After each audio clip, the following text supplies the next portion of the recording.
I received a really interesting question from a young man. The post is called Boxing as a Business. And he says, "You talk a lot about making money and that it's really important for freedom. I know, but I just love boxing that much. I can't see myself doing other businesses like YouTube, etc. Do I just work my ass off training every day, 6, 7 days a week, and make it to the Olympics and go pro? Would this be the best option?" So this is a young man, I think he's 14 years old, just asking me for advice on, he's 16, asking for advice on basically how he can use boxing, but really any athletic sport or really any hobby or interest, and how you can make money from that. And I have like an interesting answer for this.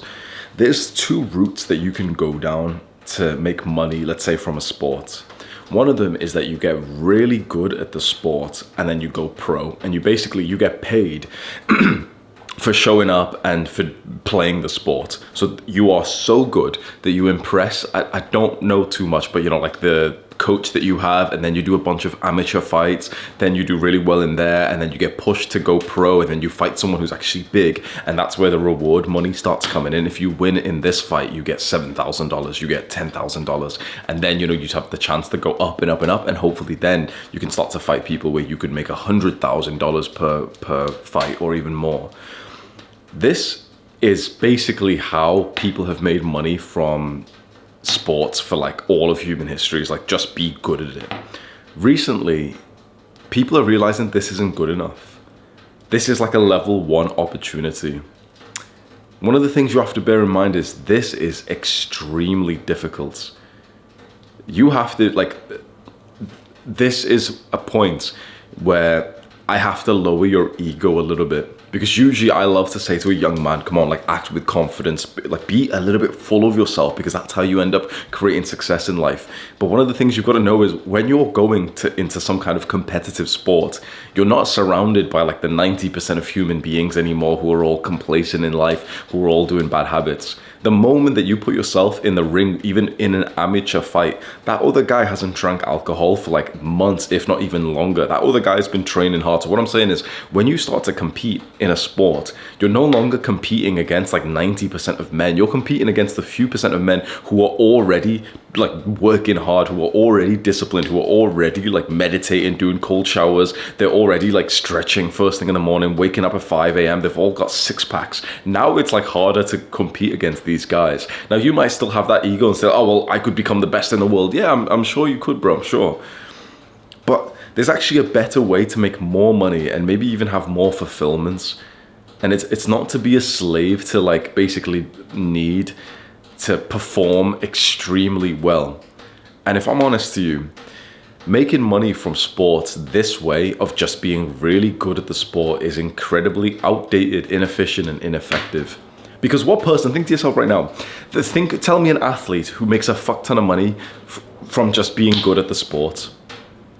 You'll name a few, right? You could probably say Mayweather, he makes a lot of money. Conor McGregor makes a lot of money. No. They aren't doing this. Those people who make a lot of money from sports, they're actually doing the second path. And the second path is that you build a personal brand. Basically, you build up your following on social media and you get more popular, because that's how you end up getting the better opportunities for wealth. That's how, for example, you'll get matched up with someone better. Because think about it, is some nobody gonna end up getting a fight with a big person? Not maybe, but it's almost like a rigged game, and that nobody's got a way lower level of skill. They purposely set that up just so the big person can kind of get a fast win and get some momentum.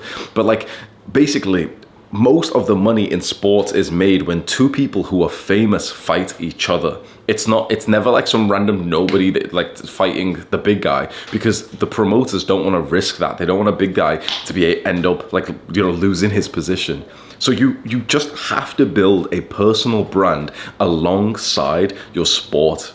So it's no longer the age of sport is no longer about being just good at the sport. It's about basically becoming famous through posting onto social media and also creating a personality, almost like an alter ego, a character that you play like Conor McGregor does. It doesn't have to be loud and aggressive like him or anything. It can just be whatever kind of version of you that you want to amplify. and you'll get liked, or you're at least polarized people, and that's how you end up getting better opportunities inside of the sport itself. But also you'll make a lot more money through the opportunities that come directly from the personal brand. So what this means in like easy terms is, don't just become a boxer.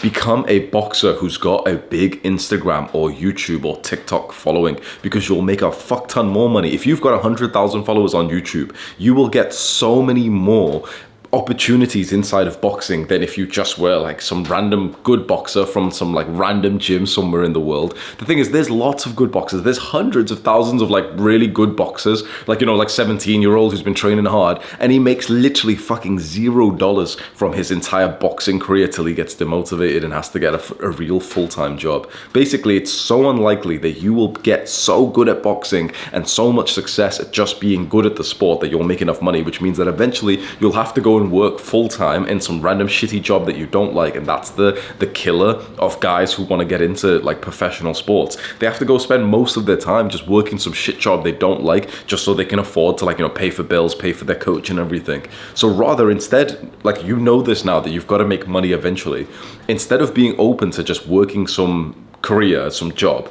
and then also, instead of like deluding yourself to think that you're going to make fuck tons of money just from like the sport itself right now, you may as well start to build up something like YouTube or TikTok right now. Build up the following, because you'll make money directly through that. And then also you get better opportunities because you'll just be known more. Imagine you're the guy who is the boxer in your town or city, and you've got like 10,000 subscribers. When there's like some little, city events or some town events for you, and, you know, these couple of gyms are going to fight each other, your name's going to pop right up, and you're going to get like the best recognition. You'll be like the name card, like the big person on the picture for that event.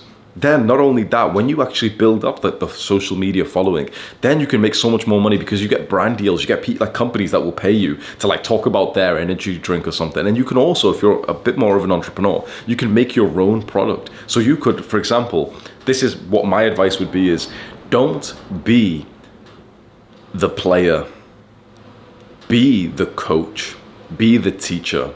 When it comes to making money, you'll make a lot more money, like for most people, if you teach the thing instead of actually doing the thing. So for example, there's business models out there like YouTube or like agency marketing, you know, all these random ones, right? And the guy who tells you about agency, so for example, Iman Gaji, if you've seen him, right? He'll speak to you about a business model. He'll only like have ever made like a few thousand a month from that business model, but teaching that business model makes him millions a month. The same with me, directly from YouTube. The biggest I've ever been paid is like 30,000 in a month, which is like very high, of course. But teaching YouTube makes me 5 to 6 times that. So the most you'll make in boxing will be significantly less than the most you could make teaching boxing. How do you teach boxing? You wouldn't be a boxing coach. That's a really bad way to make money, is to like show up in person and get paid like what, like $20 or $30 for an hour of your time. That's like something that you would have done in the 1900s. People still do that just because, like, no offense to them, they're not that intelligent when it comes to money making. These days, you've got to make money online. It's just as simple as that. You've got to make money online. You can't do any personal trainer bullshit. You can do that for fulfillment, fine, but we're talking about money here. So this is exactly what I'd advise to a young man who just wanted to basically follow my words. I would tell him, still go and train hard all the time. Train hard, get spar, do that, because it's going to be so good for you. But then go and teach your learning lessons on YouTube or TikTok and make guides. Tell other young boxers how to become better boxers. So you could literally tell them, like, this is what I learned today. My coach showed me this little combo, this footstep, this slip, this way to slip, this cue that, like, he told me this one way to think, and then I slipped even better. Then you can do a little tutorial and show, okay, put your left foot here, put your right foot here. Make it in your own, like, unique way, and people will start to follow you thinking, wow, this guy's giving really good advice. And then you can also show a bit more of just you, not even teaching, but you could show, like, your progress. You could show a body transformation. You could show, like, you hitting the bags really, really fast and hyping it up in like a montage. But most of it is you teaching other boxers, and then you release a paid digital product. Basically, you'll make some kind of like course or community, something that you'll release online that people can buy 24/7. You'll sell that to your audience, and you'll make more money from selling like a course on boxing than you ever will actually being a boxer. Now, this assumes that you're not going to become like an absolute professional who goes and fights like Floyd Mayweather or something. And I'm sure like so many young guys have this ego thinking, yeah, but I'm going to be the best in the world. I'm going to be the best in the world just because they've heard like Mike Tyson speak like that. You've got to remember, you're not like fighting normal people. You're fighting other guys who are saying to themselves, I'm going to be the best in the world. I'm going to hurt this guy. And I'm sure you're really good at boxing, but I believe that this is the smarter route. Don't just try and be a boxer. Be the guy who teaches boxing to other boxers. The digital product that I would recommend that you make, there's two that you can consider. One is called a online course. So a course is basically, you'll think to yourself, okay, I'm going to make this formal guide on how to like basically improve this thing. So basically what you'll think to yourself, okay, I'm going to put together a selection of videos that will take someone from point A to point B in their goal. So it could be boxing in general, but you could even make it more specific, and it could be boxing footwork. It could be boxing drills that they can do at home. It could be boxing body weight or strength training that they could do. What you'll do is you'll really spend weeks thinking to yourself, okay, I'm gonna practice like the video course. I'm gonna go and think to myself, okay, which module should be first? What video should I record first where I'm giving knowledge that they need to hear in order? Should it be this video or that video? No, I should move it around. Basically, you're spending a lot of time to improve this, so that eventually what you'll have is a list of videos, literally just videos you've recorded of you giving advice in the perfect order of you giving them the kind of advice that will take them to the point that they want to be in. So for example, I've done a lot of video courses that takes like a guy who wants to start on YouTube to him actually posting and getting like his first 100 subscribers. I've made courses where a guy's just broke and he wants to make money online, but he doesn't really know how, to the point that he's set up like an online business, has everything ready, and now like people just need to click on the link and just buy it from him. So he's got everything set up. I've even done courses on like how to improve like sex, like how to get better at sex. I've done courses on how to make friends. You know what I mean? I've like basically it's just like it's almost anticlimactic when you see what a course is. It's just like a bunch of videos that you've recorded, and people will pay for that. Especially if you're a young guy, you won't charge too much. Maybe you'll charge $50 or $100. People will literally pay that to go and buy your course. And if it's good, they'll continue buying more of the ones that you release in the future. You'll make more money teaching than you will actually doing the thing. Let me just check, because I wrote a few other things down. Yeah. Basically, you just want to be sharing your own story as you develop as a boxer, and just giving out like the advice and the learning lessons that you get. If you do that, you'll build up a following, and eventually in the future, you'll consider selling them a product, and you'll make a lot more money doing it like this than just trying to be another young man who's trying to go pro, and then like 3 years later he gets like a bad fight, you're really injured, and your mom's telling you like, oh, you should consider something else, and then there's like your dream given up without you even making a single dollar. This isn't me like putting you down and saying, I don't believe in you, you shouldn't believe in yourself, but it's actually saying that there's a better opportunity for success. That boxing is amazing, but you don't have to go through the headache of going pro, or even having the big real fights that can hurt you. And rather, you can make a lot more money being the guy who teaches boxing. And so you could have the best of both. You'll do boxing because you really enjoy it, you're getting better at it, and you actually make more money than the guys around you who are trying to go pro. You'll make a lot more money. Basically, just grow on YouTube and TikTok. Even though I know the young man mentioned this on the video on the post that he didn't want to like do a YouTube. I think if you make your YouTube about boxing or whatever sport you're into, you'd be way more likely to actually enjoy it. So that's my advice to you. I hope it helps you. Getting into sports, it's like amazing for young men. So you're doing an awesome job. For the young man who wrote this, he's 16 years old, into boxing, wanting to learn how to make money. You're far ahead of where I was when I was that age, because I was just touching my dick all the time and just playing video games. So you're doing better than I am. So respect for that, bro.